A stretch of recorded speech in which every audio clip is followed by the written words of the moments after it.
আসসালামু আলাইকুম রহমতুল্লাহি ওয়া বারাকাতুহু।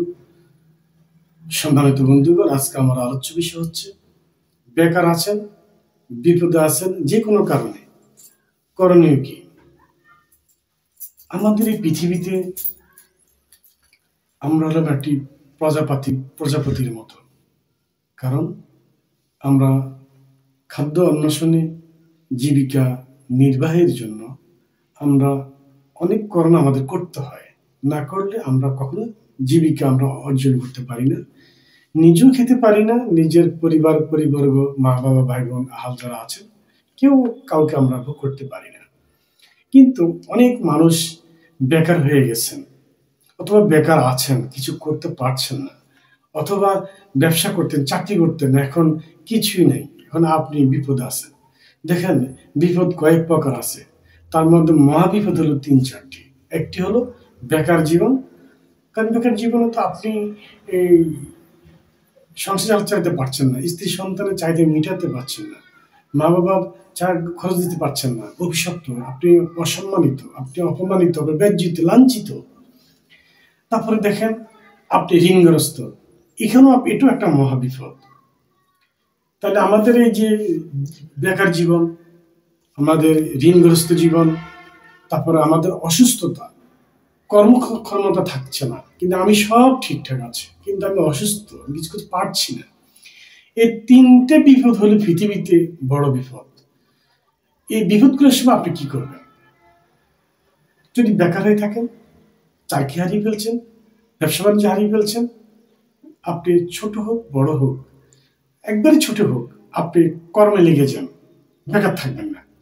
কারণ আপনি খুঁজেন, দূরে চলে যান, সন্ধানে চলে যান, ইটের ভাটায় যান, আপনি এমন জায়গায় যাবেন, আপনি অনেক বড় বড় পর্যায়ের মানুষ, কিন্তু ছোট কাজ করতে পারছেন না, এই চিন্তা করে বসে থাকলে মানসিক আপনি সাইকেটিক পেশেন্ট হয়ে যাবেন।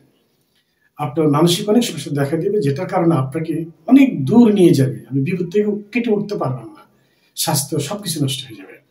ঋণগ্রস্ত হয়ে গেছেন, ঋণের টেনশনে আপনি এখন বেকার হয়ে গেছেন, অথবা আপনি কর্ম অবস্থা আছেন, অথবা আপনি চাকরি অবস্থা আছেন, কিন্তু আপনি কিছু করতে পারতেছেন না।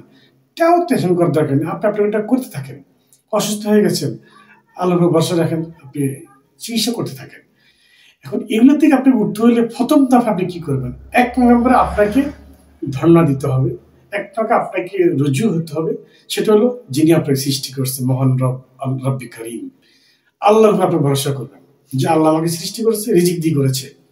বিপদে পড়েছি, যে কোনো বিপদ হোক, ঋণগ্রস্ত হোক, বেকার জীবন হোক, চাকরি হারিয়ে ফেলা হোক, এটা গুনাহের কারণ হইতে পারে, আবার এটা আপনার ঈমান পরীক্ষা হইতে পারে। 2টা। গুনাহের কারণ হইলে প্রাচিত্য, আর ঈমান পরীক্ষা হইলে আপনি ভালো কিছু পাবেন। সব মিলিয়ে সূরা আল নূরে আল্লাহ পাক, আমি সংক্ষেপে বলছি আর কি, সূরা নূরে আল্লাহ পাক বলেছেন, রাত্র যত গভীর হবে,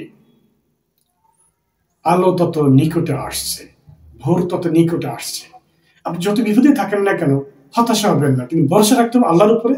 5 ওয়াক্ত নামাজ পড়বেন এবং তাসবিহ তাহলিল পড়বেন। অনেক দোয়া আছে, মানে আপনার রুজির জন্য, ঋণের জন্য, বিপদের জন্য, শত্রুর জন্য। আপনি গুগলে চার্জ দিবেন। মোবাইলে এখন নাই বলতে পৃথিবীতে কিছু নাই, পৃথিবীর মাঝে আপনি খুঁজে পাবেন না, নাই একটা শব্দ আছে, কিন্তু গুগলে নাই এই জিনিসটা আপনি পাবেন না, সব পাবেন, ভালো মন্দ সবই পাবেন। কোন সমস্যা আছেন, ওই দোয়াটা একটু লেখেন যে আমি এই বিপদে আছি, বিপদের দোয়া কি, রুজির দোয়া কি, আল্লাহর নৈকট্য লাভের আসার দোয়া কি, গুগলে চার্জ দিলে পেয়ে যাবেন। এগুলো আমল করবেন, 5 ওয়াক্ত নামাজ পড়বেন, আল্লাহর ভরসা করবেন, যে কর্মটাই করছেন ওই কর্মটার জন্য লেগে থাকেন, না থাকলে সন্ধান করতে থাকেন, কিন্তু বিপদ আপনি হতাশা হবেন না, হাল ছাড়বেন না। কারণ আল্লাহ তো মুমিন বান্দার সাথে ওয়াদা করেছেন যে বান্দা বিপদে পড়বে আমি তার সাথে আছি, অর্থাৎ আপনি স্মরণ থাকতে হবে। অর্থাৎ যে বান্দা আল্লাহকে স্মরণ করবে, আল্লাহ সুবহানাহু ওয়া তাআলা তার সাথে আছেন, তার সাহায্য করবেন, এটা আল্লাহর ওয়াদা। কোরআন হাদিসে অসংখ্য রেফারেন্স আছে। তো আমি ওদিকে যাচ্ছি না, আপনি হতাশা হবেন না, আল্লাহর ভরসা করবেন, আল্লাহকে ডাকবেন, এটাই হলো মূল উপাদ্য। আর কিছু কারো কাছে ধার দেনার জন্য চাইবেন, কিন্তু আপনি নির্ভরশীল হবেন না, নির্ভরশীল হবেন একমাত্র আল্লাহ সুবহানাহু ওয়া তাআলার উপর। আসসালামু আলাইকুম ওয়া রাহমাতুল্লাহি ওয়া বারাকাতুহু।